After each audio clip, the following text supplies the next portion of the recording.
I sat there in the dark, the only light coming from the street lamp outside filtering through the blinds, casting prison bar shadows across my desk. I held the single sheet of notebook paper in my hand. The handwriting was jagged, angry, manic. It was Lena's handwriting.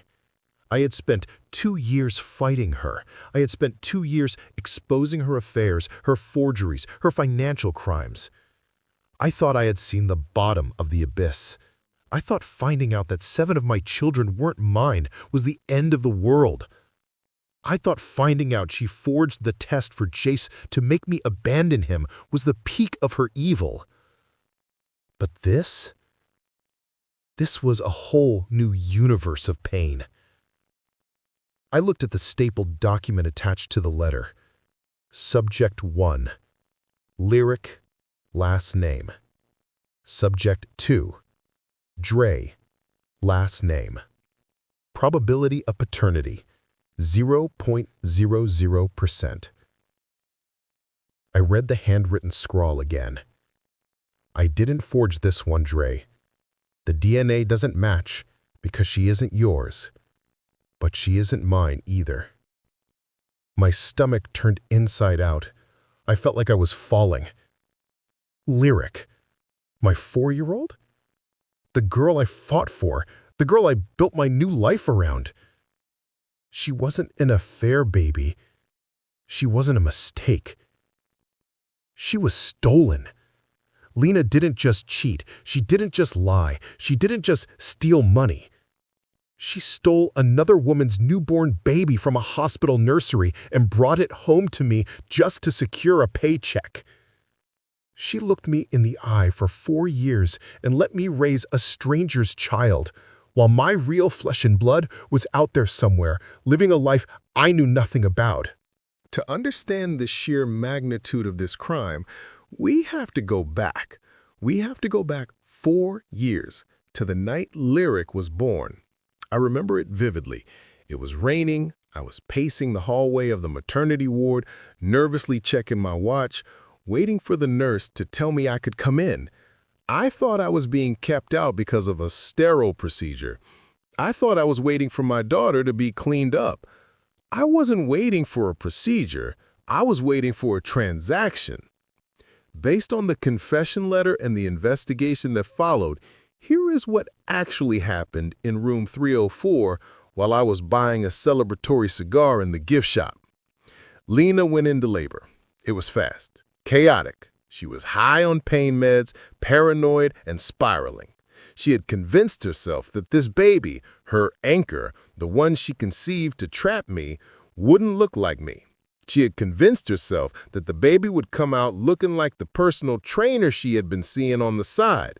In her twisted mind, a light-skinned baby or a baby with the wrong features would be the end of her gravy train. She needed a clone. She needed a mini Dre. She gave birth. The baby cried. It was a boy, my son. But in her drug-induced haze, she didn't see a son. She saw a threat.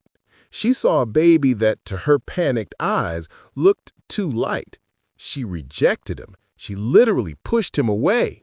That's when the nurse came in, a woman named Brenda, a woman with gambling debts and no moral compass. Lena had been grooming her for weeks, dropping hints about needing special help. Lena grabbed Brenda's arm. "This isn't him," she hissed. "He doesn't look like Dre. If Dre sees him, he'll leave me. I need a baby that looks like Dre. Get me one." It sounds insane. It sounds impossible. But in that small, underfunded hospital on a chaotic Tuesday night, Brenda saw an opportunity. She told Lena there was another woman down the hall, a woman named Jessica, who had just had an emergency C-section and was still unconscious. Jessica's baby was in the nursery, a little girl, dark hair, dark eyes. "She looks just like your husband," Brenda whispered. "How much?" Lena asked. $15,000, cash. Lena didn't blink. She pointed to her purse. She had brought the cash from my safe just in case of emergencies. While I was in the hallway texting my mother that her grandchild was arriving, Brenda walked into the nursery. She switched the bassinets. She switched the wristbands. She took my biological son, my flesh and blood, and placed him in Jessica's plastic tub. And she took Jessica's daughter, Lyric, and wheeled her into Lena's room. 10 minutes later, I walked in. Lena was holding Lyric. She was crying. I thought they were tears of joy. I thought she was overwhelmed with love. She wasn't crying because she was happy. She was crying because she had just sold her own son to save her lifestyle. I held Lyric. I looked into her eyes. I saw myself, or I thought I did. I projected my own face onto her because I wanted it so badly. I said, "She's perfect." Lena just looked away. For 4 years, I raised a stolen child. And for 4 years, my real son was living 2 towns away, being raised by a woman who probably wondered every single day why her baby boy looked nothing like her husband. I couldn't sleep. I couldn't eat. I couldn't even look at Lyric without breaking down. Every time she called me daddy, it felt like a knife twisting in my gut. I loved her. God, I loved her. She was innocent in this. But the truth was a cancer I couldn't ignore. My real son was out there. I went back to Vince, the PI. He looked at the new letter, then at me, and for the first time, he looked truly horrified. "This woman," he muttered, rubbing his face, "she belongs in a cage deeper than any prison." We didn't have much to go on, just the date of birth and the hospital. But in a small town, that was enough. Vince pulled the birth records for that specific night. There were only 3 other births. One was a girl, one was a boy born to a couple who moved to Germany. And then there was Jessica. Jessica Miller, 34 years old, lived 2 hours north in a quiet suburb. She had given birth to a healthy baby boy at 2:14 a.m., the same night, the same hospital. Vince pulled up her Facebook profile. It was open, public. I scrolled through the photos. Birthday parties, first day of school, family vacations. And there he was, a little boy, 4 years old. He was standing on a soccer field, holding a ball, smiling at the camera. I stopped breathing. He didn't just look like me. He was me. The square jaw, the deep-set eyes, the wide smile. It was like looking at a photo of myself at age 4. It was undeniable. It was primal. I looked at the comments on the photo. "Wow, Jess, he's getting so big. He's so handsome. Funny how genetics work. He doesn't look like either of you." That last comment, a dagger. Jessica knew. Or she suspected. Deep down, a mother knows. I printed the photo. I put it next to a photo of me at the same age. It was a match. "We have to go to her," I told Vince. "We have to go now." Vince nodded. "We need a lawyer, Dre. This is going to be a war." "I don't care about the war," I said, staring at the photo of my son. "I just want to see him." We drove the 2 hours in silence. My mind was racing. How do you tell a woman her child isn't hers? How do you tell a mother she's been raising the wrong baby? How do you tell a 4-year-old that his life is a lie? We pulled up to a park near her house. Vince had tracked her location. She was there every Tuesday afternoon. I saw them. Jessica was sitting on a bench watching the playground, and there, climbing on the jungle gym, was the boy, my son. I got out of the car. My legs felt like lead. I walked toward the playground. I didn't know what I was going to say. Jessica saw me coming. She looked up. She saw a large man walking toward her child. Her instinct kicked in. She stood up, protective, wary. "Can I help you?" she asked, her voice sharp. I stopped 10 feet away. I took off my sunglasses. I looked at her, and then I looked at the boy. He had stopped playing. He was looking at me. He tilted his head, curious. "Ma'am," I said, my voice trembling, "my name is Dre, and I think I have your son."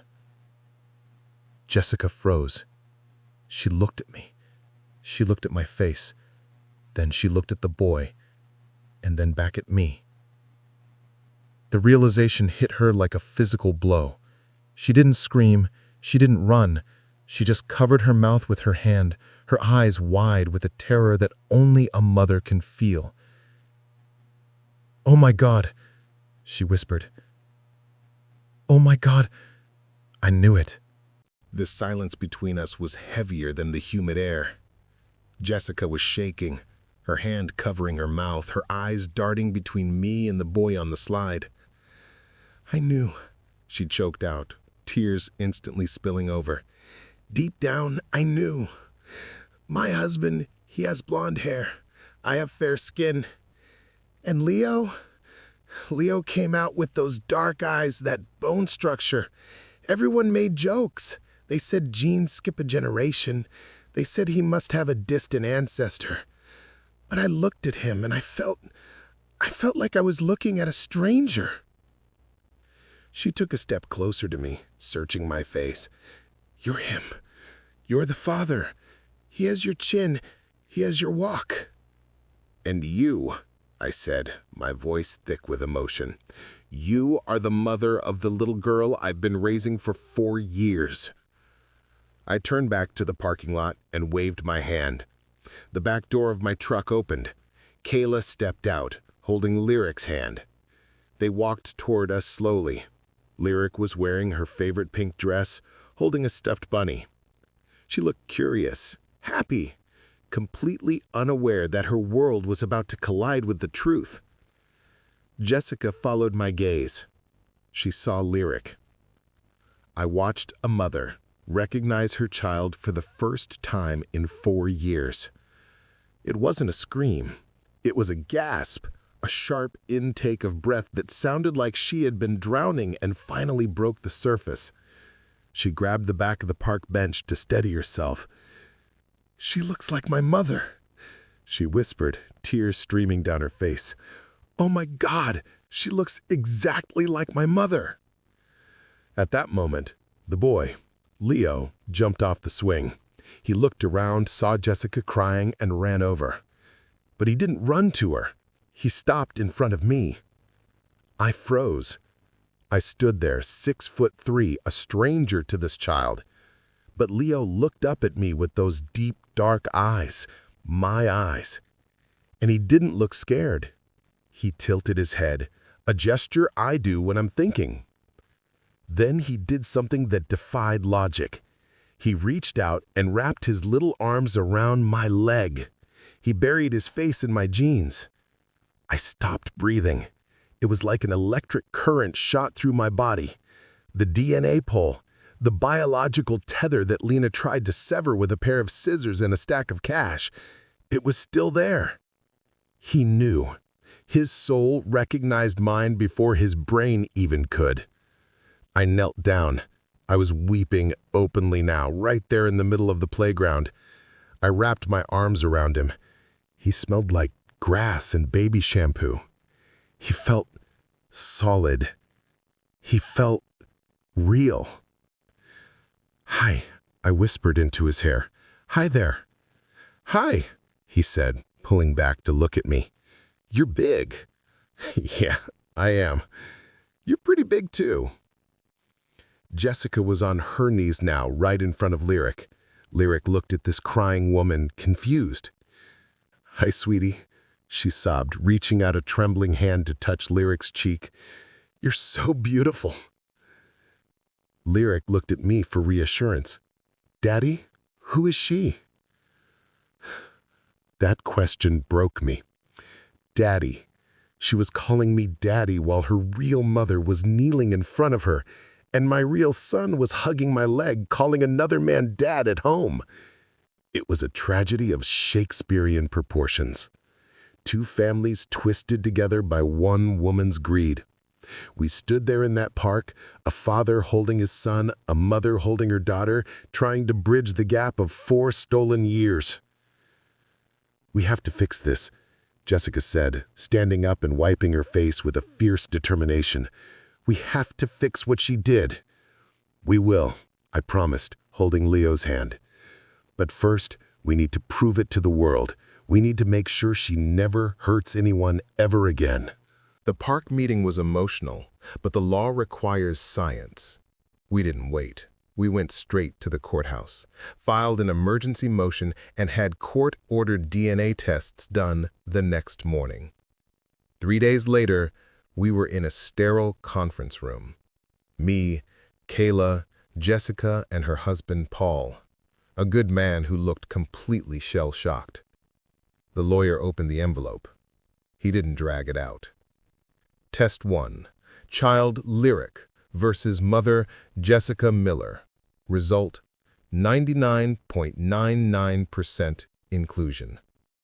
Test 2. Child Leo versus Father Dre, last name. Result: 99.99% inclusion. It was official. The ink on the page turned our nightmare into a legal reality. Jessica broke down sobbing into Paul's shoulder. I sat there, staring at the paper, feeling a strange mix of vindication and horror. I turned to Leo, who was playing with a toy truck on the floor. My son. My biological legacy. I picked him up. He was heavy, solid. He rested his head on my shoulder, fitting there like a puzzle piece I didn't know was missing. I buried my face in his neck, smelling the reality of him. "I'm sorry I wasn't there," I whispered, tears soaking his t-shirt. "I'm sorry I missed your first steps. I'm sorry I missed your first word. But I'm here now. I'm never leaving again." But while we were crying, the gears of justice were grinding. Vince, my PI, had taken the hospital logs and the nurse's name, Brenda, to the district attorney. They brought Brenda in for questioning. She was tough at first, denying everything. But when they showed her the DNA results and the bank transfer records Vince had uncovered, a $15,000 cash deposit into her account the day after the birth, she folded like a cheap lawn chair. She confessed. She spilled everything on tape to get a plea deal. She described how Lena grabbed her arm. She described the cash. She described swapping the wristbands while the mothers were asleep. She told me the baby was too light, she told the detectives, her voice shaky on the recording. She said he didn't look like the father. She said she needed a darker baby to keep the money coming. I needed the money for debts. I didn't think anyone would ever know. That confession upgraded the charges. This wasn't fraud anymore. This was a Class A felony. Conspiracy, kidnapping, human trafficking. The hammer came down on a Friday night. Lena was still at the Starlight Motel. She probably thought the worst was over. She probably thought she was serving out her probation and rebuilding her life. She was wrong. This time, it wasn't just a patrol car. It was a raid. Visual. Shakier, handheld body cam style footage. Description. 6 cruisers screeched into the motel parking lot. 2 unmarked detective cars blocked the exit. A news helicopter, tipped off by the scanner traffic, was already circling overhead, its spotlight cutting through the darkness. I was there, standing behind the police line with Vince. I needed to see this. Detectives kicked in the door of room 104. "Police! Search warrant!" Lena was on the bed, eating takeout. She scrambled back, knocking the food onto the floor. "What is this? Get out!" she screamed. "Lena, last name. You are under arrest for kidnapping in the first degree, human trafficking of a minor, and conspiracy to commit felony deceit. She froze. The blood drained from her face, leaving her looking like a wax statue. Kidnapping. Trafficking. Those weren't probation charges. Those were 20 to life charges. No, you can't prove that. That was 4 years ago. We have the nurse, Lena. We have Brenda. She gave you up. That was the moment the light went out in her eyes. The realization that her perfect crime, the swap she paid $15,000 for, was the thing that would bury her. They dragged her out of the room. She wasn't fighting this time. She wasn't screaming. She was a dead woman walking. The news cameras flashed, capturing her in her stained sweatpants, barefoot, defeated. As they walked her past the police line, she saw me. She stopped. The officer tugged her arm, but she planted her feet. She looked at me with a look of pure, terrified desperation. Dre, the boy, Leo, is he okay? I looked her dead in the eye. His name isn't Leo, and he's not your son. He's mine, and you will never, ever see him again. The officer shoved her into the back of the van. The door slammed shut. The sound echoed like a gunshot. The monster was in the cage. But now came the hardest part. The part the courts couldn't fix with a gavel. I had to figure out how to be a father to a son who didn't know me, and how to let go of a daughter who was the only thing I loved. If you think putting a criminal in jail is the end of the story, you don't understand how family works. The arrest was the easy part. The hard part, the impossible part, was what came next. We were back in family court. But this time, I wasn't fighting a villain. I was fighting a victim. I was fighting Jessica. Jessica wanted her daughter back immediately. She had missed 4 years of Lyric's life, 4 years of birth dates, first steps, Christmas mornings. She looked at Lyric, who she called Ava, and saw a stolen piece of her soul. She demanded full, immediate custody. "She is my daughter," Jessica screamed during a mediation session, slamming her hand on the table. "I was robbed. I want to take her home today." But I looked at Lyric. She was sitting in the corner of the lawyer's office, coloring in a book, looking small and scared. She didn't know she was Ava. She knew she was Lyric. She knew I was her daddy. She knew her bedroom, her toys, her routine. Ripping her away and handing her to a stranger, even if that stranger was her biological mother, would destroy her. And then there was Leo, my son. I wanted him. God, I wanted him. I wanted to take him home, teach him to throw a football, make up for every second I lost. But he looked at me with wide, confused eyes. He loved Jessica. To him, she was mommy. I was just the nice big man from the park. We were two parents standing on opposite sides of a canyon with our children dangling in the middle. The judge, a silver-haired man who looked like he carried the weight of the world on his shoulders, called us into his chambers. He looked at me. He looked at Jessica. "In 30 years," he said softly, "I have never seen a case like this.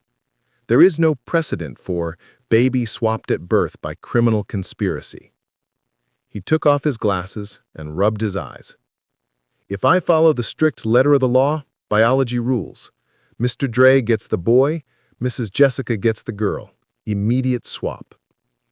Jessica nodded eagerly. I felt sick. "But," the judge continued, raising a hand, "I am not a robot. I am a judge of the best interests of the child, and ripping 2 4-year-olds from the only homes they have ever known is not justice. It is trauma." He laid down the ruling. It was the Solomon decision. 1. Biological custody is affirmed. Mr. Dre is the legal father of the boy. Mrs. Jessica is the legal mother of the girl. The birth certificates will be amended immediately. 2. Physical custody will be transitioned over 18 months. We will start with weekend visits, then extended weeks, then summers. You will attend family therapy together. You will co-parent all 4 of you. You will integrate these families until the children feel safe in both homes. 3. Regarding Lena. His voice turned to steel. For the crimes of kidnapping and fraud, she is stripped of all parental rights to every child involved. She is sentenced to 7 years in a federal penitentiary.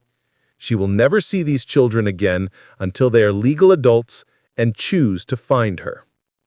Sound of the gavel hitting the wood, slow and heavy. Jessica cried. I cried. It wasn't the clean break anyone wanted. It was messy. It was painful. It meant I had to share my son. It meant she had to share her daughter. But as I walked out of the courthouse, I looked at the bench in the hallway.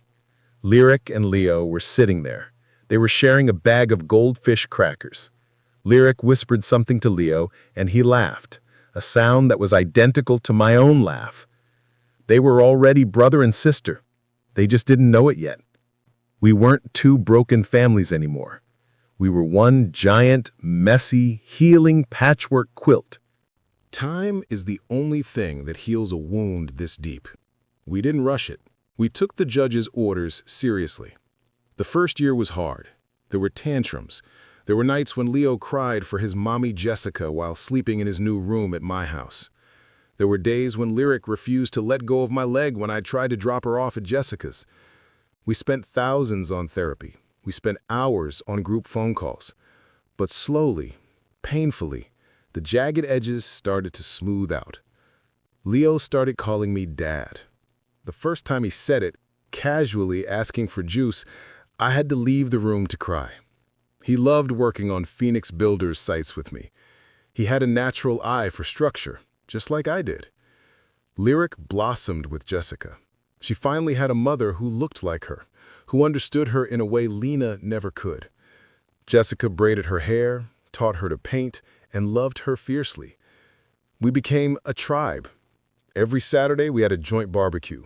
Me, Kayla, the older kids, Jace, Kai, Nova, Zion, Jessica, Paul, Lyric, and Leo. It was a chaotic, loud, beautiful mess. And there was one more piece of the puzzle to place. Kayla. She had stood by me through the hellfire. She had loved children that weren't hers. She had been the rock when I was crumbling. A year after the final sentencing, on a sunny June afternoon, we got married in the backyard of the new house. It wasn't a big, flashy wedding. It was us. I stood at the altar watching Kayla walk toward me. And walking ahead of her were the 2 most important people in the world. Leo, my ring bearer, looking sharp in a tiny tuxedo that matched mine. Lyric, the flower girl, tossing petals with serious concentration. They walked down the aisle holding hands, brother and sister. Swapped by hate, reunited by love. When the minister asked for the rings, Leo handed them to me. He looked up and grinned. Got him, Dad. I looked out at the crowd. I saw Jace sitting in the front row, his arm around Amara. I saw Jessica and Paul smiling through tears. I saw a family that had been forged in fire and came out stronger than steel.